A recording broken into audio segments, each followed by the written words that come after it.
یہ کہانی ایک ایسے شخص کے حقیقی تجربے پر مبنی ہے جس نے خاموشی سے انتقام لیا تھا، خون خرابے یا کسی خطرناک حرکت کے بغیر۔ یہ کہانی سیدھی سادہ اردو میں ہے تاکہ آپ آسانی سے سمجھ سکیں۔ میرے جاننے والے کا نام حیدر ہے۔ وہ ایک عام آدمی تھا، محنتی، ایماندار اور نہایت ہی نرم طبیعت کا مالک تھا۔ اس نے اپنی پوری زندگی میں کبھی جارحیت نہیں دکھائی تھی۔ وہ ایک چھوٹے شہر کی ایک فیکٹری میں کام کرتا تھا۔ کام معمولی تھا مگر اس سے گھر کا خرچ چل جاتا تھا۔ وہ اپنی بیوی اور 2 بچوں کے ساتھ خوش رہتا تھا۔ زندگی سادہ تھی مگر آسان تھی۔ فیکٹری کا مالک ظالم تھا۔ ظاہراً وہ نرم باتوں کا آدمی لگتا تھا مگر پیچھے بہت ہی چالاکی تھی۔ ملازمین کو کم تنخواہ دیتا، اوور ٹائم کا حساب درست نہ کرتا اور چھوٹی چھوٹی غلطیوں پر لوگوں کو ڈانٹتا۔ لوگ خاموش رہتے، خوف تھا کہ نوکری نہ چلی جائے۔ مگر حیدر نے کبھی کھل کر کچھ نہیں کہا۔ وہ کام کرتا، گھر جاتا، بچوں کو اسکول بھیجتا اور آرام سے چائے پیتا۔ ایک دن فیکٹری میں ایک بڑا آرڈر آیا۔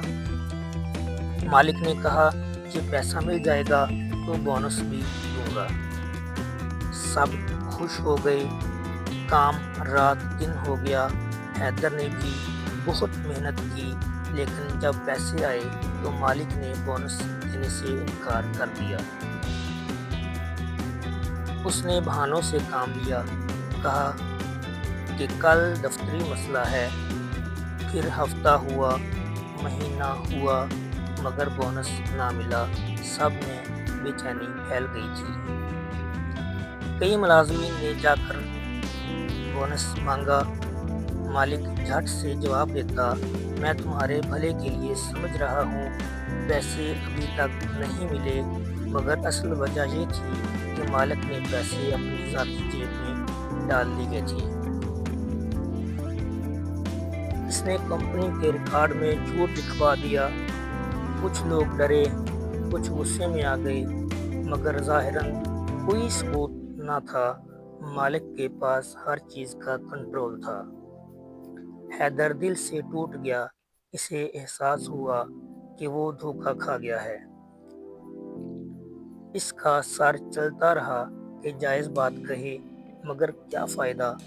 مالک نے پہلے بھی لوگوں کی باتیں سننے سے انکار کیا تھا۔ مگر ایک دن حیدر نے فیصلہ کیا، خاموش رہنا بند کرے گا۔ وہ چپ چاپ پلان بنانے لگا۔ اس کا منصوبہ بدلہ لینا تھا لیکن ایسا بدلہ جو لوگ دیکھیں اور انصاف پر مبنی ہو۔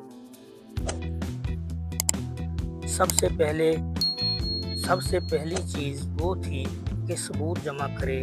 اس نے راتوں میں اضافی وقت نکالا۔ وہ فیکٹری کے ریکارڈ کو غور سے دیکھنے لگا۔ اس نے نوٹس کیا کہ کچھ رسیدیں غیر معمولی طریقے سے جمع کی گئی تھیں۔ کئی برآمدات کے نوٹسوں میں تاریخیں بدلائی گئی تھیں۔ مالک نے کمپنی کا چھوٹا سا اکاؤنٹ استعمال کر کے پیسے نکالے تھے مگر ثبوت چھپا ہوا تھا۔ حیدر نے چھوٹے چھوٹے کاغذات، ای میلز کی فوٹو کاپی بنانا شروع کی۔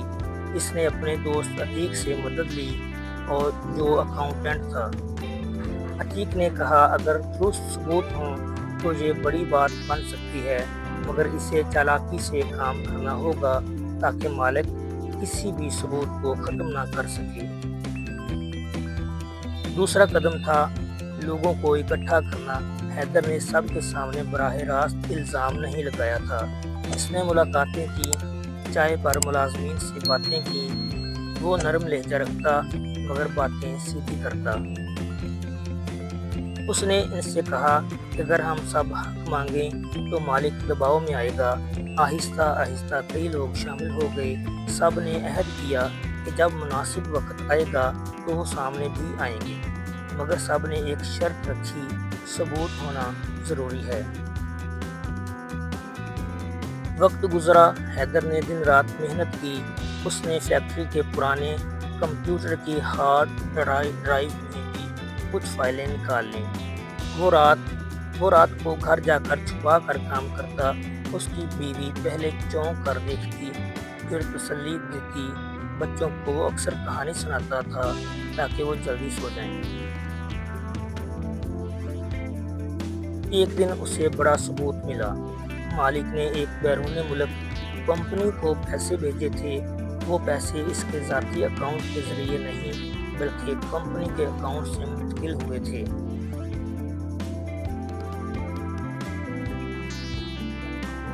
اب بس موقع درکار تھا کہ یہ ثبوت عوام کے سامنے لائے جائیں، مگر سیدھا جا کر الزام لگانا آسان کام نہ تھا۔ مالک کا غصہ خطرناک تھا۔ وہ کسی کو ڈرانے میں ماہر تھا۔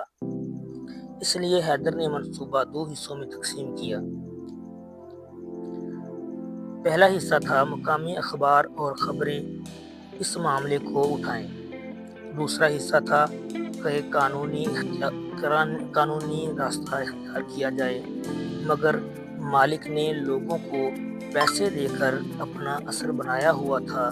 اسی لیے حیدر نے سوچا کہ سب سے بہتر کام یہ ہوگا کہ وہ معاملے کو عوامی بنا دے، جن کی آواز کمزور نہ ہو۔ اس نے ایک چھوٹا سا پلان بنایا۔ وہ ایک چھوٹی میٹنگ کا انعقاد کرے گا جس میں ملازمین، پڑوسی اور کچھ گاہک شامل ہوں گے۔ اس میٹنگ میں وہ ثبوت کھلے عام دکھائے گا، مگر اس سے پہلے اس نے ایک مقامی رپورٹر کو خط لکھا۔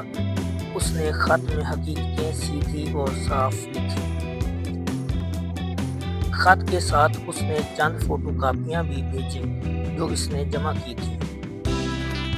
خط پہنچا اور رپورٹر نے دلچسپی دکھائی۔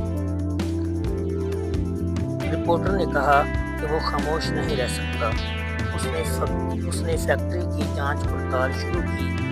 جب رپورٹر نے اپنے نوٹس تیار کیے تو مالک گھبرا گیا۔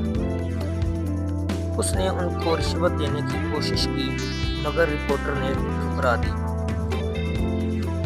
پھر کچھ دنوں بعد مقامی اخبار میں ایک چھوٹی سی خبر نکلی، مفروضہ مالی بے قاعدگیوں کی تفتیش، ملازمین کی شکایت۔ خبر نے شہر میں ہلچل مچا دی۔ لوگ بات کرنے لگے۔ مالک نے فوراً کپتانی کا چہرہ بدل دیا اور دعویٰ کیا کہ یہ الزام بے بنیاد ہے۔ مگر اب معاملہ عوامی سطح پر تھا۔ مالک اگر چاہتا تو بھی کسی کو خرید نہیں سکتا تھا۔ حیدر کا اگلا قدم قانونی راستہ تھا۔ اس نے ایک وکیل سے رابطہ کیا۔ وکیل نے کہا کہ ثبوت مضبوط ہیں۔ اس نے ایک پولیس رپورٹ دائر کی۔ پولیس نے بھی کارروائی شروع کی۔ بینک سے ریکارڈ مانگا گیا۔ مالک کے پاس اب خطرہ واضح ہو گیا تھا۔ وہ اب کسی کو بھی دھمکا نہیں سکتا تھا۔ اس نے معاملے کو دبانے کی بہت کوشش کی۔ اب اس کی حرکتیں شکوک کو بڑھا رہی تھیں۔ حیدر نے اپنے انتقام کی مرضی پوری کی، مگر وہ نہیں چاہتا تھا کہ اس سب کی بنیاد نفرت ہو۔ اس نے جو چاہا وہ انصاف تھا۔ اس نے چالاکی سے کام کیا، صبر کیا اور ثبوت اکٹھا کیے۔ اس نے لوگوں کو اکٹھا کیا تاکہ ان کی آواز بلند ہو سکے۔ اس کا بدلہ نرم مگر مؤثر تھا۔ وہ مالک کو اس کے کیے کا ذمہ دار بنایا گیا، اور سب سے بڑی بات یہ تھی کہ حیدر نے اپنی عزت بحال کی۔ وہ اب اپنے بچوں کے سامنے کھڑا ہو سکتا تھا، آنکھوں میں سچ اور ہاتھ میں ثبوت لیے۔ کئی مہینے بعد جب حالات پرسکون ہو گئے تو فیکٹری میں ایک نیا مینیجر آیا۔ اس نے شفاف نظام قائم کیا۔ ملازمین کی تنخواہیں وقت پر آئیں اوور ٹائم کا حساب درست کیا گیا، لوگ اب فخر محسوس کرتے، وہ روزانہ کام کرنے کے لیے خوش ہو گئے۔ حیدر نے محسوس کیا کہ انتقام لینے کا اصل مطلب یہ نہیں کہ آپ کسی کو ٹکڑے ٹکڑے کر دیں، اصل مطلب یہ ہے کہ آپ اپنے حقوق کا تحفظ کریں اور دوسروں کو بھی اپنے حق کے لیے کھڑا دیکھیں۔ اس کہانی سے مجھے ایک سبق ملا، ظلم کبھی ہمیشہ کامیاب نہیں رہتا۔ اگر آپ کے پاس ثابت قدمی ہو اور عقل ہو تو چھوٹے چھوٹے قدم مل کر بڑے کام کر دیتے ہیں۔ اور سب سے ضروری بات یہ تھی کہ انتقام کا مطلب تباہی نہیں ہونا چاہیے، انصاف اور بحالی زیادہ بڑی چیزیں ہیں۔ حیدر نے جو کیا وہ انتقام کے ساتھ ساتھ اصلاح بھی تھی۔ اس نے نہ صرف اپنی ذاتی تلافی کی بلکہ سب کے لیے راستہ کھولا۔ آخر میں حیدر نے اپنے بیٹے کو کہا، بیٹا غصہ اچھی چیز نہیں اگر وہ دل میں سڑ کر رہ جائے، مگر اگر اس نے تمہیں صحیح کام کرنے کی تحریک دی ہو تو اسے عقل سے استعمال کرو۔ خاموشی آپ کو جیل میں بھی لے جا سکتی ہے، مگر آواز اٹھانا، آپ کو ثبوت سے کام لینا تمہیں آزادی دے سکتا ہے۔ بچے نے آنکھوں میں سمجھ بٹھائی اور سر ہلایا۔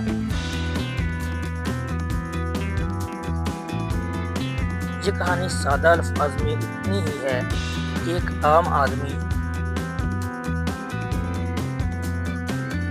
آدمی نے ظلم برداشت نہ کیا، اس نے انتقام کا راستہ اپنایا، مگر وہ راستہ خطرناک نہیں تھا، وہ راستہ عقل، ثبوت اور قانون کا تھا۔ نتیجہ یہ ہوا کہ نہ صرف اس کا حق ملا بلکہ دوسرے لوگ بھی اس سے فائدہ اٹھا سکے۔ یہ انتقام جیسا تھا مگر اس کا نتیجہ انصاف اور بہتری نکلا۔